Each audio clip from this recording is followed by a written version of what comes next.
దరిద్ర దేవత మనల్ని పట్టుకుందనుకోండి, అప్పుడు మనం ఘోరంగా నష్టపోతాం. ఎంత దారుణంగా నష్టపోతామంటే ఇంకా బాటంకి వచ్చేస్తాం. అప్పుడు సంకేతాలు ఏంటి, మనకు కనిపించేటటువంటి లక్షణాలు ఏంటి, దాని గురించి మనం 12 రాశుల వారికి మనం చెప్పుకుందాం. మరి దరిద్ర దేవత ఫస్ట్ లక్షణం ఏమిటంటే ఇంట్లో స్నానం చేయడం మానేస్తాం. First point. ఇంట్లో కనీసం వాళ్ళందరికీ కూడా బద్ధకంగా ఉండి, మరి స్నానాలు ఆడవాళ్ళు చూడండి 2ంటికి వంటలు చేసుకొని 2ంటికో 3 గంటలకో ఆ టైంలో చేస్తారు. చాలామంది పిల్లల్ని పికప్ చేసుకొని ముందు వెళ్తారు. అదొక లక్షణం. కొంతమంది ఏకంగా డైరెక్ట్ సాయంత్రమే, కొంతమంది మొత్తం స్నానం చేయకుండా వంటలు చేసి లాస్ట్లో చేస్తారు. ఇది ఫస్ట్ దరిద్ర లక్షణం. రెండోది, దరిద్ర దేవత కలహప్రియురాలు. ఎప్పుడు ఎవరు కూడా ఇంట్లో ప్రతి చిన్నదానికి కూడా దెబ్బలాడుకుంటూ ఉన్నాం అనుకోండి, అది దరిద్ర దేవతకి ఇన్విటేషన్ అనమాట, వెంటనే వచ్చేస్తుంది. కాబట్టి ఇంట్లో శాంతి లేకుండా ఉండడం, ప్రతి చిన్నదానికి కూడా కీచులాడుకోవడం, ఇది రెండో లక్షణం. మూడో లక్షణం, ప్రతిదానికి కూడా ఎడ్డమంటే తెడ్డమని పెద్దవాళ్ళని ఎదిరించడం. భార్య భర్తను ఎదిరించడం, భర్త ఏమో గురువుని ఎదిరించడం, ఇలాగ ఆర్డర్ ఆఫ్ సీక్వెన్స్లో ప్రతిదానికి రివర్స్ మాట్లాడటం. నెక్స్ట్ ఇక 4వది మనకి గుడ్లగోప, అరుపు వినబడ్డం, ఏడుస్తూ వినబడ్డం. అర్జునుడు యుద్ధానికి వెళ్తుంటే కర్ణుడితో ఆ రోజు కర్ణుడు విజృంభించి మొత్తం అందరినీ చంపేస్తుంటే ఆ గుడ్లగోప ఏడుపు వినబడుతుంది. భీష్ముడు చేసినప్పుడు కూడా అన్నమాట, ఆ రోజే మొత్తం 4 అక్షణ్యాల సైన్యాన్ని చంపేస్తాడు. ఆ విధంగా గుడ్లగోప. తర్వాత గబ్బిలాలు ఇంట్లోకి వచ్చాడు. గబ్బిలాలు మన ఇంట్లో వస్తే కనుక బ్రహ్మాండంగా దరిద్ర దేవత పట్టుకుంటుంది. అండ్ నీట్నెస్ లేకుండా సంవత్సరాలు బూజు పట్టేసినా సరే మనము అలాగే ఉండడం. వంటగదిలో అంట్లు తోమకుండా ఉండడం, ఆ పైన ఏదన్నా సరే వస్తువులు బద్దకించకుండా డబ్బాల మీద దష్ట పట్టేసి ఉండడం, ఇవన్నీ కూడా దరిద్ర దేవత మనల్ని పట్టుకుని మనం భ్రష్టత్వం పొందేటటువంటి లక్షణాలు. ఆ తర్వాత మనకి దరిద్ర దేవతకి మనం జుట్టులు మనం తలదువ్వుకొని జుట్టులు దువ్వెనలోనే వదిలేస్తాం. ఆ యొక్క వెంట్రుకలు ఎక్కడ పడితే అక్కడ ఇంట్లో ఉండడం దరిద్ర దేవత చాలా ఇష్టం. గోల్డ్ పీకేసి మనం ఇంట్లోనే వేసుకోవడం, ఇది కూడా దరిద్ర దేవతకి చాలా ఇష్టం. తర్వాత మనము అపరిశుభ్రం అంటే శరీరమే కాదు, మన మనస్సులు, ఆలోచనలో వాడి ఇలా అయిపోవాలా, వాడికి అలా అయిపోవాలా అని చెప్పేసి మనము ఎంతసేపు నెగిటివ్, ఎడ్డమంటే తెడ్డం వేరు, నెగిటివ్ వేరు, అపశకునాలు పలకడం ప్రతి దానికి కూడా. ఇవన్నీ కూడా మనకి ఈ అపశకునాల వల్ల మనకి సర్వనాశనం అయిపోతాం. అలాగే తీతువు పిట్ట అరుపు కానీ, తీతువు పిట్ట ఇంట్లోకి వచ్చేయడం కానీ, ఇది కూడా మనకి అపశకునమే. ఆ తర్వాత కుక్కలు ఎలా అరుస్తాయి, ఊ అని అరుస్తాయి. అది కూడా కుక్కలు మామూలుగా అరిచేది ఒగురుస్తూ, తర్వాత దాన్ని ఏంటంటే ఎవరైనా చనిపోయే ముందు అరుస్తాయన్నమాట అలాగా.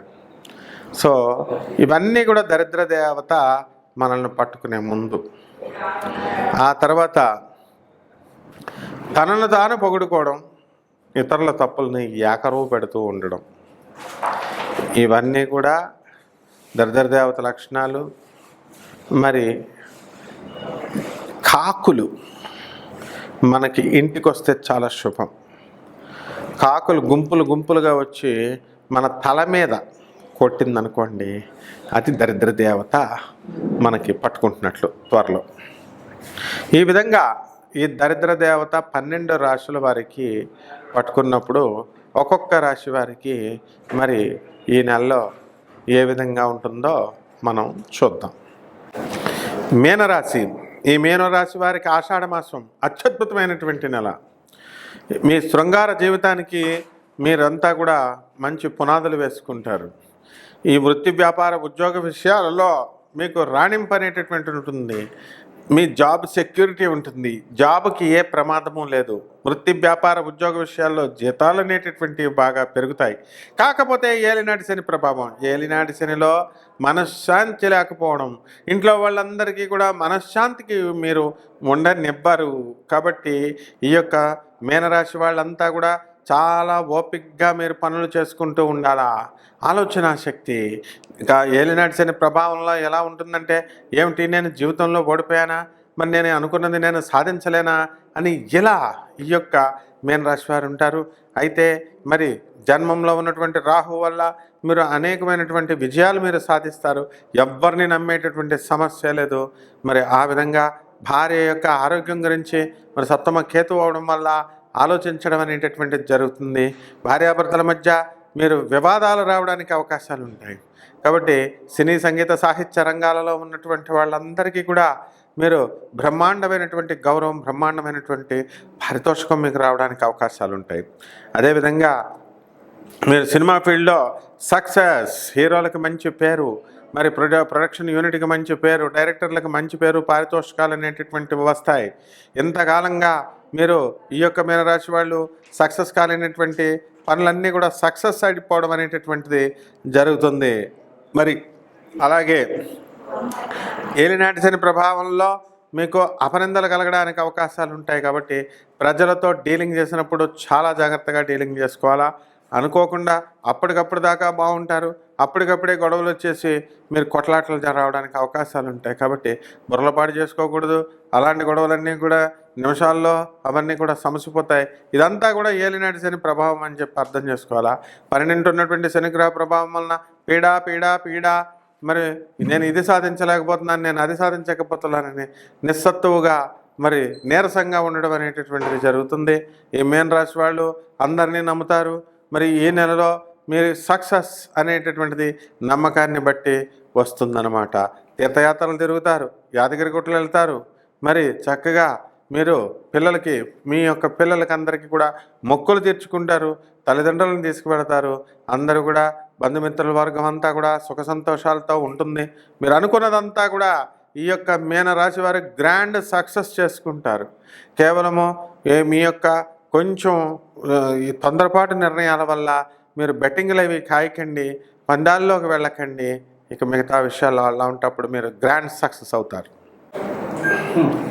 రెమెడీస్, మరి ఈ యొక్క మీ జాతకం ఈ ఆషాఢ మాసం తర్వాత ఇంకా బాగుండాలి అంటే ఏం చేయాలి అంటే, పంచమహాకాళికలలో ఒకటైనటువంటి బగళాముఖి అమ్మవారి యొక్క హోమం చేసుకోండి. ఓం బగళాముఖ్యై నమః అనేటటువంటి మహామంత్రాన్ని జపించండి. మరి ఇది అసలే ఆషాఢ మాసం, బోనాలు పట్టుకెళ్ళండి. అక్కడ ఉన్నటువంటి మీ ఇళ్ళ దగ్గర ఉన్నటువంటి ఆంధ్రాలో కానీ మరి తెలంగాణలో కానీ ఏ అమ్మవారికైనా ప్రసాదం పట్టుకెళ్ళడమే బోనము. కుండ నెత్తి మీద పెట్టండి, అమ్మవారికి నైవేద్యాలు పట్టుకెళ్ళండి, అమ్మవారి గుడికి 108 ప్రదక్షిణాలు చేయండి. ఏ అమ్మవారైనా సరే ఆ యొక్క ఈ యొక్క బోనాలని మహానివేదన్ని మీరు అమ్మవారికి సమర్పించండి. అలాగే మీ ఇంట్లో బగళాముఖి అమ్మవారి యొక్క హోమం చేయించుకోవండి.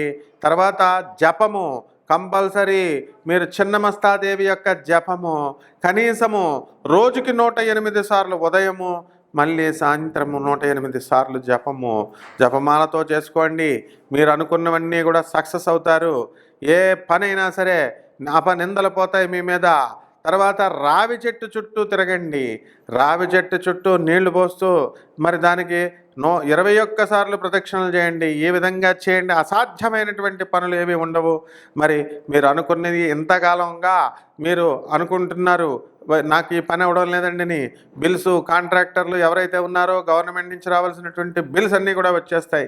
నేను 2 సంవత్సరాల నుంచి ప్రేమలో ఉన్నానండి, వీళ్ళ చుట్టూ తిరుగుతున్నాను, సక్సెస్ కాలేకపోతున్నాను అనేటటువంటి వాళ్ళకి మీకు అవతల వాళ్ళు వశీకరణం అయిపోతారు. దశమహావిద్యల్లో ఉన్నటువంటి హోమం ఇది.